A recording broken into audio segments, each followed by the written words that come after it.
Those are for stills we're talking about up there. They don't make them small. Those bids are $319 for that dozen. I think you all want to know that these revenuers are going to be watching this video. Bring in the tax. All right, this is 600 grit. Now, not on this one because we are not using green wood, but when I use Cabernet, which is fairly expensive, on green wood, it'll clog up in a heartbeat sometimes. And I throw it in a bucket of soapy water, and then I'll blow it off with high pressure hose. And I'll be able to use it quite a few times after that.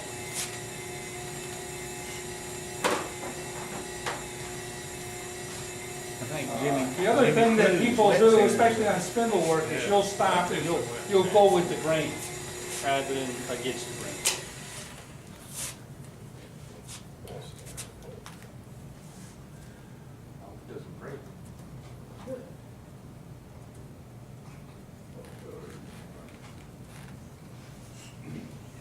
Now make one out of deer antler. I always think turn that deer. I didn't drill it. I bet it stinks. Not bad. Doesn't stink bad? Okay, Scott, you're on. Maybe one in here. Well, I don't know if we're going to do another one or not. I know we have other people that can add to the See if you mix and to the evening here, but I just want to show you some of the things that I like to do. I like the natural defects. I like bark. I like contrast between the hardwood and the softwood. And if I get wormholes in there, that's even better. So a lot of the ones that I have done up here, you see those kinds of things. And Chuck asked me about the direction, orientation. Sometimes I cut across the grain instead of going just lengthwise of the grain.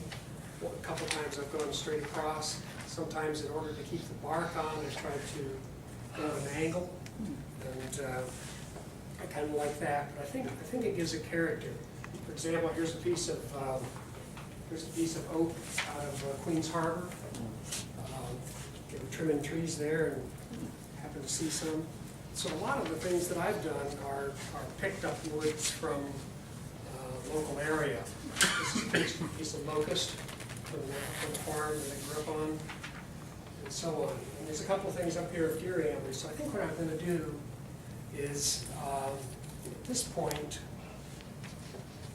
what I do when I take them off, I put them on a bolt, and then I can spray them, if that's what I'm going to do. I use this when I do the meal buffing and finishing. It works really well, just have a whole bunch of these sit in long. I'm jumping back and forth, but some of these things are already in the description. I use a bottoming tap. Taps are taper, I'm sorry, I use a plug tap. Taper, plug, and bottoming. And the taper has a real taper in the beginning, and you don't get a lot of full threads when you get down about an inch or so. The plug tap, you have full threads about 3/4 of the way down. The bottoming tap, you have full threads all the way down.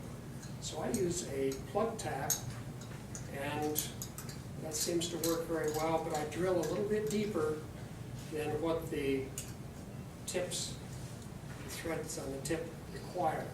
I drill to the full depth of the tap, and that works out pretty well. Now, as far as holding them on the lathe, this is a commercial arbor. There's several of those available. This was a 3/16 by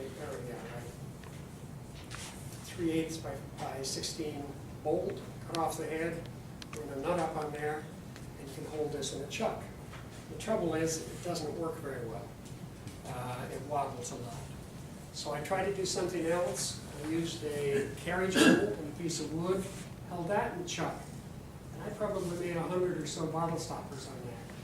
And then one day, something happened, and you'll see exactly what happened. It caught and it bent.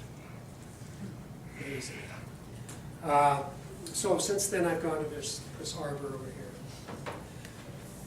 What are other ways of holding it in there? Dan, you have? Want me to show Yep, it's your turn on that. I see a different ways.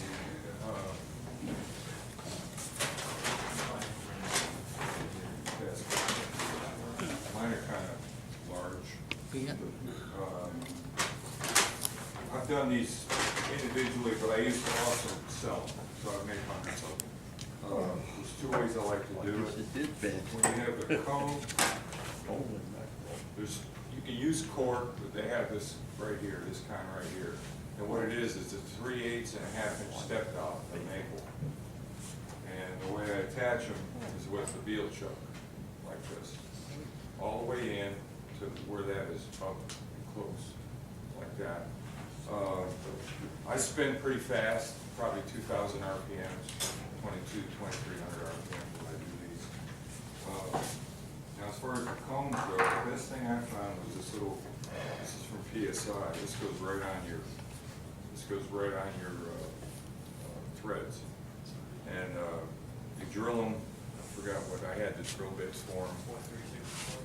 I don't know, I don't even. Is that 3/8? But one thing I don't do is I don't tap, this is a 3/8, but I don't tap them when I start out. I just put the wood on all the way down until it bottoms out. I'm not trying to, because I was doing so many of them and doing them so fast, I didn't worry about this end, the end up close to the stop. I worked everything to the back end. But what I did do was I always, when I held these up, if you can imagine this in there, and this is the stock, I use a one-way live center without the point to hold it the whole time. And the last thing I always did after I did the top, bottom, and everything was either round over or just use a 3/8. 3/8 spindle gouge is what I use for 90% of the stuff I've done with these. So you did the end that the tip goes in, you use that toward the headstock or the tailstock? Which one?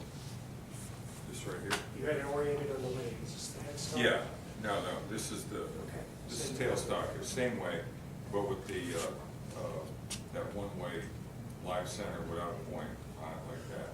But I did that all the way to the end, because I turned them, you know, the thing about sanding. I spun these 2,500 RPMs, 2,000 RPMs, and so when I sanded, I usually came off with a power sander, and I never slowed them down, I just hit them, just bang bang like that. But I also used wood that was, you know, fun to use, exotics. I used mostly exotics, I used mostly color wood. This stuff here is red palm. It's pretty dense. Black palm's not as dense, but it's fun to work with. It's real dirty when you sand it. But they sold really good. You know, they made lots of them. You know, Ed's always laughing at me about it. When I set up a production run, what I did was I had to come down to, now when I make them different shapes. I just kind of go with the shape that I want it to be. But to make these, what I did was I picked 6 shapes. I made all those shapes. That night, I would make just that shape. And I'd start going through. And I even thought about it, you know, if I'm going to start doing, using exotics, the first 3, 4, or 5 that I did were always the woods that I didn't care about so much. And at the end is when I started working cocobolo and bacote and things like that. And because I'm sure everybody's the same way, I practice, so it, you know, the more I do, the better I get. And even in an hour and a half, the last 3 are better than the first. Anything else? That's good. Okay. Thank you. All right. How much you sell these for? How much you sell these for? Now or then? I'm not a candidate, I just want to get. $30 at craft shows. 30 bucks a craft show. 30? $30. Art shows, 40. But the one reason that I go that high is because I use the stainless steel tips. That's right. I don't use the chrome, I don't use the cork. And this is several years after Dan is retired from that. But I've had fairly good success. I only go to the art walk out at the beach, set up in front of Ragtime, so it's a big place. But I've had good success at 30. And I've tried to pare down some that I've had for a long time. I've tried to sell them at 25 or 20, and they picked the $30 ones, which is interesting.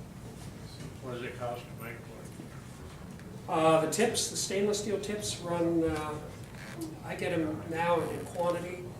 If you get them more than 20 from Craft Supply, you get 20% off. So then that makes this tip $4.60 instead of, I don't know, $5.75, five something. They have more expensive ones. The chrome ones are, I don't know, $3 and $4. And corks you can get for, you know, $1.50, you can make them, which brings up Sam.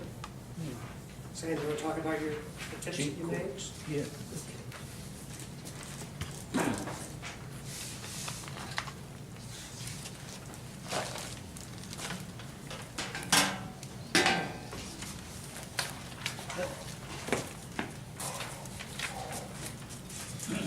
gonna pass this thing around, you can have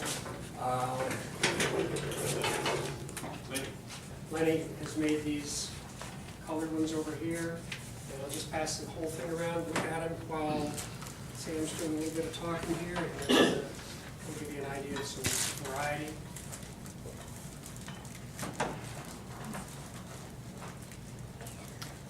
Those wine bottle stands a good seller for you? No, Just a good display? I've sold probably 8 or 10, and I just made 6 the other day, $10. This is basically what my wine stoppers are done. Now, I make fancier ones, I do some with screw threads on them, and different designs, but that's just the basic one. And the way I set mine up, I set like a spindle. It's like 9 or 10 inches long, and I hold the fat end in the chuck, and I put my tailstock in the other end. So I do like 5 or 6 at a time in sequence, so I don't have to remove them. And as I do them, I finish the one by the tailstock first, and then I'll drill and tap it before I drill and tap the end where the cork goes in before I part it off. That way when I part it off, it's ready to put the thread in. And what I use for the thread, I buy these little 5/16 by 1.25 long socket head set screws at Home Depot. And they cost like 15 cents a piece. And then I take the corks, which these corks you can buy them for 27 cents a piece, and they're synthetic rubber, they're polyurethane. So they hold up forever. You don't have to worry about them. And I use the same type of a stopper when I make wine also, so I use that kind of stopper in my wine. But what I do on the stopper, I'll drill it. See if we got one drill here.